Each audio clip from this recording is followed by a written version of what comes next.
ಇನ್ನು ಮುಂದೆ ನಿಮ್ಮ ನೆಚ್ಚಿನ ಧಾರಾವಾಹಿಗಳ ಫುಲ್ ಎಪಿಸೋಡ್ಗಳು ಸನ್ ನೆಕ್ಸ್ಟ್ ಆಪ್ನಲ್ಲಿ ಮಾತ್ರ. ಹೆಂಡತಿ ಶಿವಗಾಮಿ ಅಲ್ಲ, ಬೇರೆ ಯಾರು ಅಂತ ಅನ್ಸಕ್ ಶುರುವಾಯ್ತು. ಆಗ ಅಶೋಕ್ ಒಂದಿವ್ಸ ಕಲ್ಪನಾ ಹತ್ರ ಮಾತಾಡಿ ಎಲ್ಲ ಸತ್ಯನೂ ಬಾಯ್ ಬಿಡ್ಸ್ಕೊಂಡ್ರು.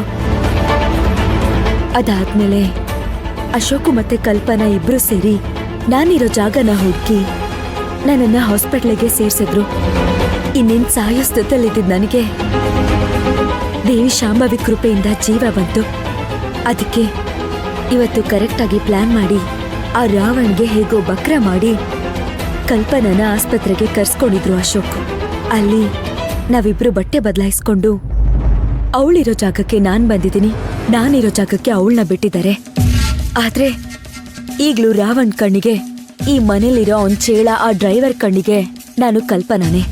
ಅದಕ್ಕೆ ನೀವೆಲ್ರೂ ಕೂಡ ಇನ್ನೂ ಸ್ವಲ್ಪ ದಿನ ಆ ರಾವಣ್ಣ ಮುಗ್ಸೋವರ್ಗೂ ನಾನು ಕಲ್ಪನಾ ಅವನ್ ಮಾತ್ನೇ ಕೇಳ್ಕೊಂಡಿದ್ದೀನಿ. ನಿಮ್ಗೆ ಯಾರಿಗೂ ನನ್ ಬಗ್ಗೆ ಯಾವ ವಿಚಾರನೂ ಗೊತ್ತಾಗಿಲ್ಲ ಅನ್ನೋ ಹಾಗೆ ನಾಟಕ ಮಾಡ್ಬೇಕು. ಕಮಲಮ್ಮಜ್ಜಿ, ಇವಾಗ ಅರ್ಥ ಆಯ್ತಾ ಅವ್ರು ನಮ್ಮಮ್ಮ ಅಲ್ಲ ಅಂತ ಯಾಕೆ ಹೇಳಿದ್ದು ಅಂತ?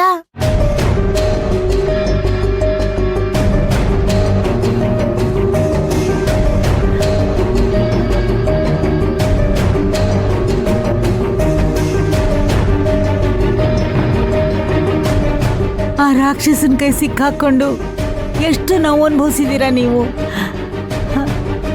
ಅವನಿಗೆ ಖಂಡಿತವಾಗ್ಲೂ ಒಳ್ಳೆ ಸಾವು ಬರಲ್ಲ. ಅವನಿಗೇನ್ ಬಂದಿದೆ ದೊಡ್ಡ ರೋಗ? ಯಾಕೆ ಯಾವಾಗ್ಲೂ ನಿಮ್ಗೆ ಹಿಂಸೆ ಕೊಡ್ತಾನೆ, ನಿಮ್ ಹಿಂದೆನೆ ಬಿದ್ದಿರ್ತಾನೆ. ಎಂತೆಂಥವ್ರಿಗೂ ಸಾವು ಬರುತ್ತೆ, ಅವನಿಗೆ ಯಾಕೆ ಇನ್ನೂ ಸಾವು ಬರಲಿಲ್ಲ? ನನ್ನ ಕಂದಮ್ಮನ್ನ ಯಾಕೆ ಇಷ್ಟೊಂದು ಗೋಳು ಹಿಕ್ಕೋತಾ ಇದ್ದಾನೋ